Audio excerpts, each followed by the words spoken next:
బుల్లితెర super star ఇప్పుడు జన సైనికుడు మన సాగర్ గారు మన పక్కనే ఉన్నారు. సార్ నమస్తే సార్, ఎలా ఉన్నారు? బాగున్నాను. ఓకే. సో సాగర్ గారు అంటే ప్రతి ఇంట్లో ఒక వ్యక్తిగా, ఒక సీరియల్ యాక్టర్గా తెలుసు. ఇప్పుడు చూసుకున్నట్టే జనసేన పవర్ అని పిలుస్తున్నారు. సో దీనిపైన మీ అభిప్రాయం ఏంటి?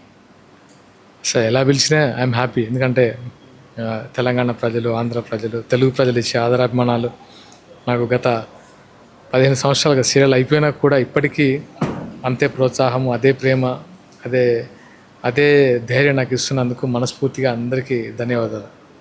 సో పవన్ కళ్యాణ్ గారు మాట్లాడుతూ జనసేన తెలంగాణలో ఉంటుంది, నేనే వెళ్తా, నేనే ఓట్లు అడుగుతా అన్నారు.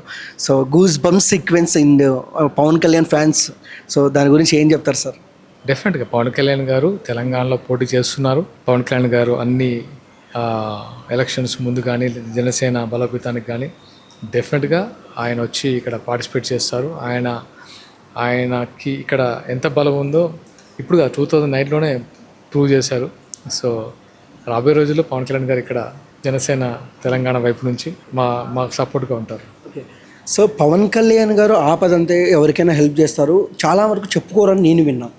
సో గద్దరన్నకు కారు కొనిచ్చే విషయంలో ఏదో చెప్పారు ఆయన, దానికి చాలామంది నెగిటివిటీ చేశారు, ఇలా మాట్లాడతారా, ప్రూఫ్ ఉందా అని. సో దానిపై మీ అభిప్రాయం? నేను ఆల్రెడీ దీనికి కౌంటర్ ఇచ్చాము. అంటే వాళ్ళిద్దరి మధ్య ఉన్న బంధాన్ని ఆయన లేడు కాబట్టి, గద్దరన్న గారు లేరు కాబట్టి వాళ్ళు ఇష్టం ఉన్నట్టు మాట్లాడుతున్నారు. ఆయన ఉండుంటే ఇలా ఉండేది కాదు. ఎందుకంటే ఆయన లేరు కాబట్టి వీళ్ళు ఇష్టం అని సడన్గా పవన్ కళ్యాణ్ మీరు అబాండాలు వేసేసి వాళ్ళిద్దరి మధ్య ఉన్న మంచి ఒక బాండ్. ఎన్నో ఇంటర్వ్యూలో గద్దరన్న గారు చెప్పిన మాటలు నిజంగా పవన్ కళ్యాణ్ గారి గురించి ఇంత మంచి స్నేహపూర్వక వాతావరణమా, ఇంత తమ్ముడుగా సోదర భావమా అని జేబులో చేతులు పెట్టి డబ్బులు తీసుకున్నంత చనువు ఉందా అని ఆయనే చెప్పారు గద్దర్ గారు. అలాంటిది వీళ్ళకి వచ్చింది ఏంటో నాకు అర్థం కాలేదు. అంత చనువు ఉన్న వాళ్ళ మధ్య లేని ప్రాబ్లము వీళ్ళకి ఏమొచ్చి ఇలా మాట్లాడుతున్నారో నాకు అర్థం కాలేదు. సో అది వాళ్ళిద్దరి మధ్య ఎంత సన్నిహితం ఉందో వాళ్ళకి తెలుసు. వీళ్ళు మాట్లాడినంత మాత్రాన ఆ సన్నిహితాన్ని, ఆ ప్యూర్ ఎమోషన్ ఎవరు. సో పవన్ కళ్యాణ్ గారు ఒక బాబుని చాలా ఆదుకున్నారు, కానీ ఆ బాబు లేడు ఇప్పుడు. సో దాని గురించి ఏం చెప్తారు సార్?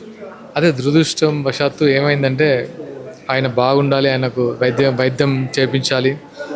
నిరంజన్ నార్మల్గా అందరు పిల్లల్లాగా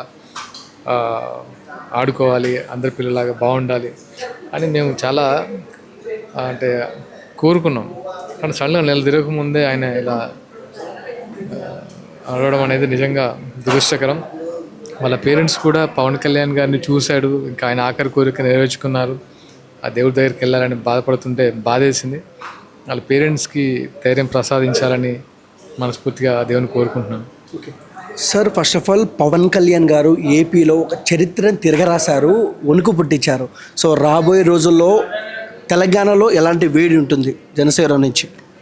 ఒక నిజాయితీ పరుడు తలుచుకుంటే ఏం జరుగుతుందో ప్రూవ్ చేశాడు. అలాగే ఇక్కడ కూడా అదే జరుగుతుంది. మన దేశ ప్రధానియే ఆయన నిజాయితీకి, ఆయన మంచి మనసుకి, ఆయనకున్న కమిట్మెంట్కి, ఆయనకున్న ధైర్యానికి మెచ్చుకొని చాలాసార్లు ఆయన గురించి ప్రస్తావించారు. సో అలాంటిది ప్రజలకు కూడా తెలుసు. రాజకీయ నాయకులు ఏదో మాట్లాడినంత మాత్రాన ఆయన తగ్గిపోరు. సో ఎప్పుడొచ్చినా అది ఆయన నిజాయితీకి ఉన్న పవర్ అది. సార్ లాస్ట్ క్వశ్చన్, 10 మంది సీఎంలు ఉన్న నరేంద్ర మోడీ గారు కళ్యాణ్ గారి దగ్గరకు వచ్చి షేక్ హ్యాండ్ ఇచ్చి మాట్లాడతారు. సో ఆ సీక్వెన్స్ ఎలా అనిపిస్తుంది సార్ మీకు? అదే అన్న, అది పవర్తో రాదు, అది నిజాయితీకి ఉన్న పవర్. పవన్ కళ్యాణ్ గారికి ఉన్న నిజాయితీ ఆయన ఈ పొజిషన్ నిలబెట్టింది. ఆయనకున్న ధైర్యమే ఈ పొజిషన్ నిలబెట్టింది. ఆయన తెగువ, ఆయన పోరాట స్ఫూర్తి ఆయన ఇక్కడ వరకు తీసుకొచ్చిందని. So one word about power star Pavan Kalyan జననాయకుడు.